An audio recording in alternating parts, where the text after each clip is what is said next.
มาพบปะกับพ่อแม่พี่น้องศรัทธาสาธุชนญาติโยมแห่งครั้งนิ่งวันนี้เป็นวันศุกร์ที่11เดือนกันยายนพุทธศักราช2563ซึ่งตรงกับเดือน12เดือน10ใต้แรม9ค่ำวันนี้เป็นวันศุกร์วันสุดท้ายของสัปดาห์เป็นวันเสียประจำเดือนญาติโยมเดือน12นี่เสียพุธกับศุกร์ก็เพิ่งเว้นจากงานที่เป็นมังคละเป็นมงคล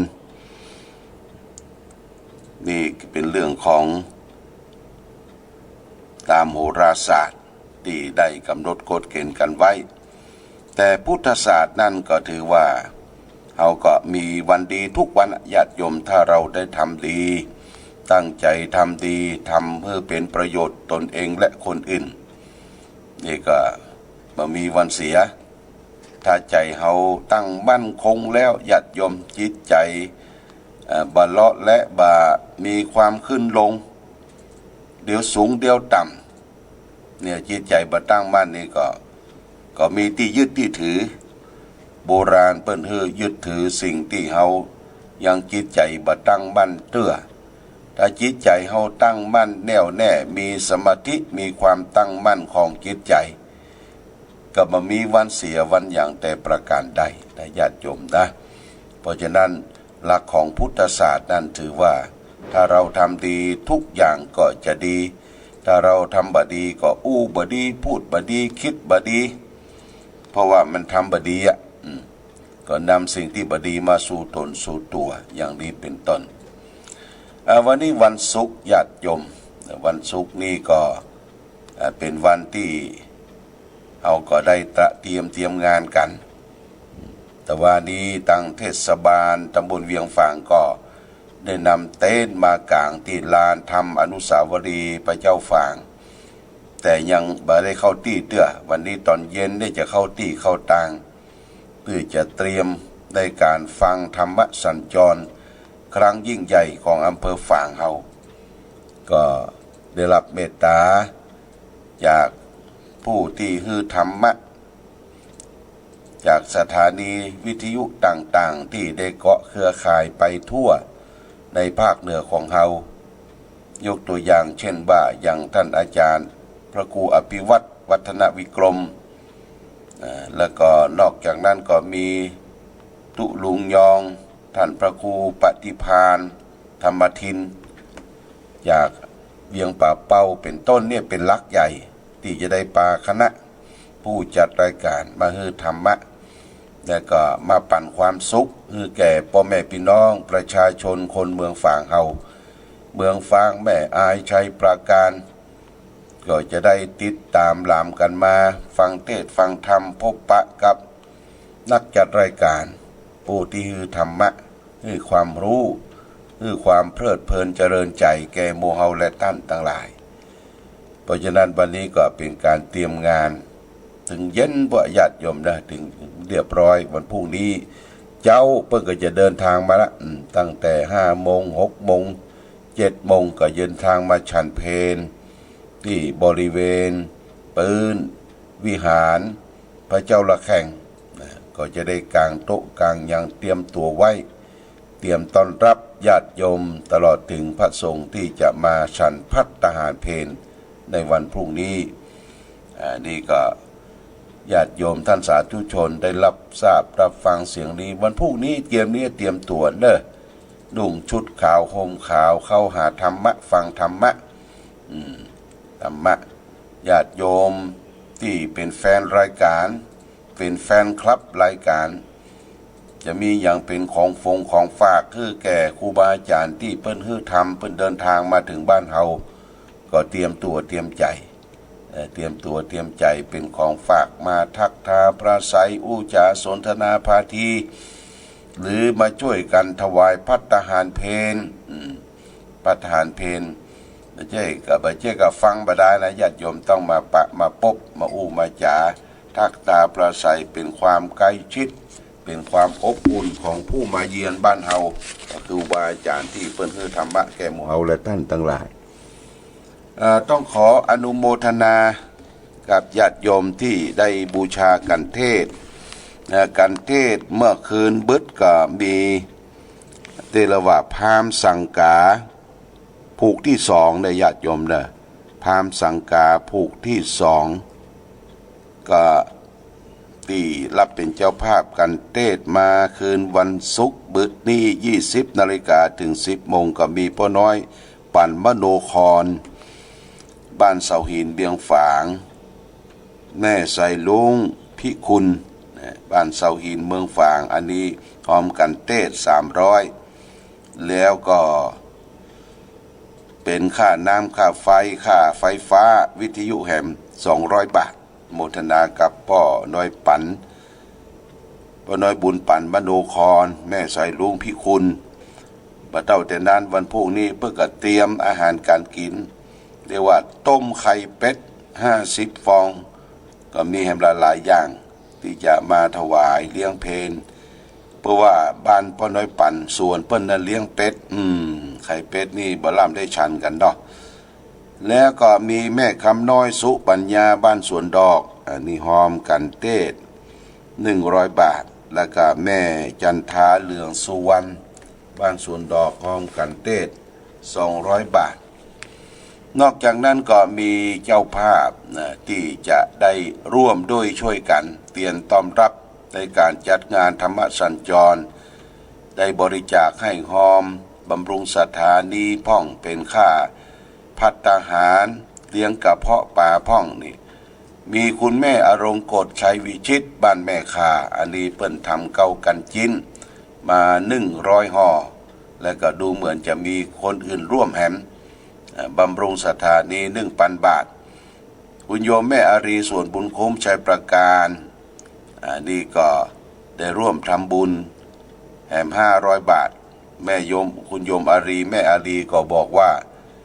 ได้ทำซองที่จะถวายพระที่จัดรายการเนี่ย2-3 รูปที่เปิ่นติดตามรายการฟังธรรมะมันผู้เปิ่นจะได้นำมาแม่จันทรีสุขานี่ทำบุญกับเพราะป่า100 บาทแม่กันแก้วปันหมอกหนองโฮงทำบุญกับเพราะป่า500 บาทแม่อุ่นแม่ละพรวงเวทารับสั่งทายทานที่จะเป็นของมอบถวายทานแด่พระวิทยากรหรือองค์เทศ1,000 บาทเจ๊แดงกิติยุนหลังทกสฝางดีกับเพราะป่า1,000 บาทแม่ปราณีมณีจรแม่เมาขี้เล็ก100 บาททำบุญกระเพาะป่าแม่พองปิมปาบ้านแม่เมาขี้เล็ก100 บาทนางบุญปันนาเปงบ้านหนองยาวเหนืออันนี้เข้ากันจีน50 ห่อแล้วก็ครอบครัวชัยวิชิตแม่ข่ามีนายสุภกิจนางพันนีสุภกิจนางพันนีชัยวิชิตนายสุภวิทย์ชัยวิชิตเด็กชายสุประกรณ์ชัยวิชิตเด็กหญิงกมลพรชัยวิชิตนี่ก็บริจาค1,000 บาทแล้วก็น้ำแหม12 แพ็ค12 แพ็ค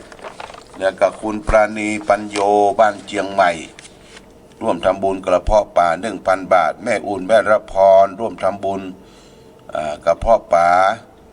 200 บาทแม่อุ่นแม่ละพรก็ได้ทำนำส้มมาถวายแหม1 ลังและเมี่ยงแหม200 อมแม่บัวพัดกุรันเงาะดูเหมือนจะเพิ่มมาแหม30 กิโลนี่คงจะเพิ่มมาแหมแม่บัวพัดกุรันนี่ก็ทำถวายกาแฟแหม30 ซองแม่จงดีเชื้อกันทาครูรัตนดาว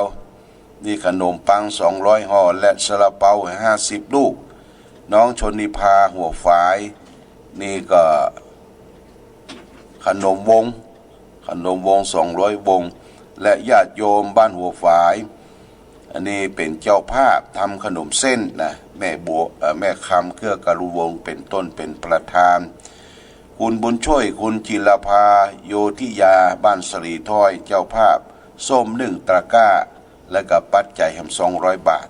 ปอสีมาแม่จันสมยอดแก้วเหลืองบ้านสันตุนมือแล้วก็ทำบุญธรรมสัญจรแล้วก็บำรุงสถานีแห่ม2,000 บาทแล้วก็มหานัฐานันท์อาราริโยวัดสันต้นเปาเป็นเจ้าภาพไอศครีม 1,500 บาทและคณะศรัทธาวัดสี่คำเวียงป่าเป้าร่วมทำบุญ540 บาทห้างส่วนจำกัดโชคยิ่งเจริญเจ้าภาพกาแฟ2 ถุงและขนมปัง300 ชิ้นปัจจัยแห่ม 1,000 บาทคณะสงฆ์ตำบลแม่คา 1,320 บาทคณะสงฆ์ตำบลแม่คะ 1,000 บาทคณะสงฆ์ตำบลสันทราย 1,000 บาทคณะพระครูสังวรธรรมนันท์เจ้าคณะตำบลแม่สูน500 บาทพระอธิการธนพลสุภัทโทวัดรองอ้อ200 บาทพระครูวิวิทธรรมวัดวิเวกการาม100 บาทพระภารินทรจิตวรสัทโธวัดชัยเกษมต้นซ่านแม่สูนต้นซ่าน100 บาทแล้วก็มีวัดสันปูเลย100 บาทคณะสงฆ์ตำบลแม่งอน 1,000 บาทวัดสันดินแตงตำบลแม่สูน200 บาทแม่โบแก้วฟองแก้วพร้อมด้วยลูกหลานบ้านเสาหิน200 บาทปมอินทรแม่ยงดีเชื่อกันทารับเจ้าภาพสังฆทาน1 ชุดแล้วก็ข้าวมันสังขยาทานนั้น 1,000 บาทเท่ามันสังขยาแห่ม50 ห่อแม่นิพาบุญเทียนบ้านบ่อนปิ่นเข้ากันกิน150 ห่อแม่ทองพันอ่อนบ้านสันปนัยทำบุญสมทบกับพ่อปา100 บาทพ่อน้อยบุญปั่นมโนครแม่ใส่ลุงพิกูลบ้านเสาหินร่วมทำบุญกับเพาะป่าแล้วก็อาหารกาแฟอย่างพร้อมทรัพย์เนาะ500 บาทอนุโมทนาสาธุแล้วก็แม่จันโสวงเขียนทำบุญร่วมเป็นเจ้าภาพกระเพาะป่าแห่ม200 บาทแม่จันตาชัยวงศ์ทำบุญกระเพาะป่าแห่ม200 บาทแม่จันทราเหลืองสุวรรณทำบุญเป็นเจ้าภาพกระเพาะป่า300 บาทแม่คำน้อยสุปัญญาส่วนดอกกระเพาะป่าแห่ม100 บาทแม่ลัดดาชัยสิงห์บ้านเสาหินร่วมทำบุญเป็นเจ้าภาพกระเพาะป่า100 บาทแม่ครูสุภวรรณปันทะร่วมทำบุญกระเพาะป่า200 บาทหรือจากกระเพาะป่าแล้วก็จะเป็นกาแฟร้อนขนมปังอันนี้เป็นส่วนที่เราร่วมกันคณะผู้ปฏิบัติธรรมประจำวันเสาร์ญาติโยมนะประจำวันเสาร์นี่ก็เกาะกลุ่มรุมราเราจะได้ต้อนรับขับสู้แขกมาพาไปที่เปิ้นมาเยี่ยมมาเยียนมาเอียวพอวัดวาอารามพอนบ่อสวาจอกใดแจงใดที่เรายังบ่ได้ช่วยกันทำความสะอาดเช็ดเค็ดถูก็ได้ร่วมด้วยช่วยกันนะญาติโยมเอาก็ได้เตรียมไว้อันนี้ก็เป็นเรื่องที่ดีที่เปิ้นมาร่วมในการออกธรรมสัญจรเป็นประจำปีญาติโยมปีนี้เป็นปีที่2ละปีที่แล้วเพิ่นก็มาร่วมกันออกธรรมสัญจรแล้วก็มาช่วยกันบริจาคเป็นผ้าป่า ตรวจกองทุนวิทยุชุมชนคณะสงฆ์อำเภอฝางของเฮาที่เฮาออกอากาศได้ถึงวันก็มีร่วมด้วยช่วยกันและญาติโยม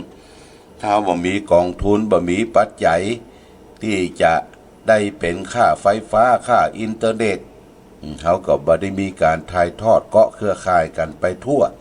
เพราะฉะนั้นจ้องขออนุโมทนากับญาติโยมที่สนับสนุนการเผยแผ่ธรรมะซึ่งเป็นหลักธรรมคำสอนขององค์พระสัมมาสัมพุทธเจ้าธรรมะเรียกว่าธรรมะสัญจรหรือธรรมะที่เทศออกอากาศเนี่ยญาติโยมมันเป็นสิ่งที่ดีเป็นคู่เป็นกินกับพี่น้องญาติโยมสาธุชนผู้เฒ่าผู้แก่พ่อแม่ศรัทธาที่อยู่กับบ้านกับจองหรือทำการทำงานไปต้งไปนามีวิทยุ FM เหตุสักเครื่องหนึ่งก็ถือว่าเป็นเปื้อนหูเป็นเปื้อนใจ ในการที่เข้าไปถึงหลักของพุทธธรรมตัวเจ้าพระสงฆ์ที่ได้ออกรายการหรือว่านักจัดรายการเปิ้นก็ได้จัดสรรหามาความรู้เกี่ยวกับรักธรรมจะเทศธรรมพื้นเมืองจะเทศธรรมบรรยายก็ล้วนแต่มีประโยชน์แต่สุดท้ายเพื่อก็ยังได้ตักได้ตวยว่าไฟฟังฟ้องหาขอโทรเข้ามาญาติโยมก็โทรกันไปลบเมืองฝางก็ฟังอยู่เน้อใช้ประการก็ฟังอยู่เน้อแม่อายก็ฟังอยู่เน้อนี่เป็นเสียงสะท้อนบอกว่าญาติโยมนะมีความสนใจรับฟังบางท่านบางคนบัดเต้าบัดตันบัดได้โทรเนี่ยบ่เป็นหยังก็ฟังอยู่ตลอดนี่คือเป็นการฟังธรรมะโดยเฉพาะอย่างยิ่งนโยบายการเผยแพร่ธรรมประเดี๋ยวนี้มันเปลี่ยนแปลงไปเรียกว่าเผยแพร่ทางออนไลน์ทางเฟซบุ๊กนะทางออนไลน์ทางเฟซบุ๊กทางโทรศัพท์ก็ฟังได้ญาติโยมเอาอยู่ที่ไหนทุกมุมโลกก็ฟังได้เมื่อคราวที่แล้วอาตมาไปออสเตรเลียก็ยังเปิดฟังได้นะฟังได้ในคลื่นของเขาเนี่ยมันกระจายออกไปทั่วโลกมันส่งไปบนปุ่นดาวเทียมก็ส่งไปในที่ต่างๆเป็นคลื่นวิทยุออกไปทั่วโลกนี่เป็นประโยชน์มากสำหรับการเผยแพร่ธรรมในยุคนี้ญาติโยมองค์สมเด็จพระสัมมาสัมพุทธเจ้านั้นท่านก็เผยแพร่อย่างเงี้ยแต่พระพุทธเจ้าเปิ้นมีข่ายพระญาณคือตั้งจิตอธิษฐานนั่งสงบจิตว่าวันนี้จะไปโปรดภัยจะไปแสดงธรรมที่ไหนพระองค์ก็มีข่ายพระญาณอย่างรู้ออกไปทั่วโลกญาติโยมทั่วโลกแม้แต่จะมาประเทศไทยก็ได้ไปที่ไหนก็ได้เพราะจิตข่ายพยานของพระองค์ไปได้ทุกที่เป็นข่ายพยานบางทีก็ไปปรากฏตัวที่นั่นที่นี่ได้ไปเหยียบแผ่นดินที่นี่ที่นั่นที่นี่อันนี้ในยุคของสมัยครั้งพุทธกาลที่พระองค์มีอิทธิฤทธิปาฏิหาริย์มีพระญาณอย่างรู้ว่าจะไปโปรดภัยเนี่ยญาติโยมเพิ่งกับภัยพยานแต่ในปัจจุบันนี่ญาติโยมมันเขาก็มีสัญญาณที่แผ่พยานออกไปก็คือเรื่องของโซเชียลมีเดียเนี่ยวิทยุสื่อสารเขาแค่พยานออกไปก็ทำให้ญาติโยมเขาอยู่ที่ไหนได้ยินได้ฟังในการฟังธรรมะในการออนไลน์ในการที่จะได้เทศนาคือแก่ศรัทธาญาติโยมท่านทั้งหลายได้รับทราบรับฟังเนี่ยเขาก็รู้ว่าพยานทั้งหลายทั้งปวงนั้นก็มาจากเนี่ยขึ้นมาจากขึ้นลมมาจากขึ้นอากาศแล้วก็มาจากขึ้นไฟญาติโยมนะนี่น้ำลมไฟเนี่ยมันไปด้วยกันนะมันไปด้วยกันมันไปโพถึงญาติโยมสาธุชนเพราะฉะนั้นเราอยู่ที่บ้านฟังก็ได้มาบ่ได้มาก็เปิดวิทยุฟังเพื่อจะถ่ายทอดเนื่องวันพรุ่งเนี่ยเพื่อจะถ่ายทอดเจ้าหน้าที่เพื่อจะลุกปุ้นลูกฝ่ายหินมาวัดฝ่ายหินมาร่วมกับช่างเทคนิคที่บ้านเฮาเนี่ยเพื่อจะมาดูการถ่ายทอดอย่างใดเวลาตั้งแต่10 โมงเป็นต้นไปญาติโยมตลอดถึงเพื่อ4 โมงเย็นนี่เปิดกันมาถ่ายทอดเพราะฉะนั้นก็แจ้งให้ญาติโยมท่านสาธุชนทั้งหลายว่าเฮาเกียรติต้อนรับขับสู่เรื่องดูปูเสือตามฐานานุรูปของเฮาก็จะเป็นอันนำมาซึ่งความสัมพัทวไมตรีระหว่างพี่น้องเราชาวพุทธต่างอำเภอต่างจังหวัดที่จะได้มาประชุมจุ่มนุมกันอย่างนี้เป็นต้น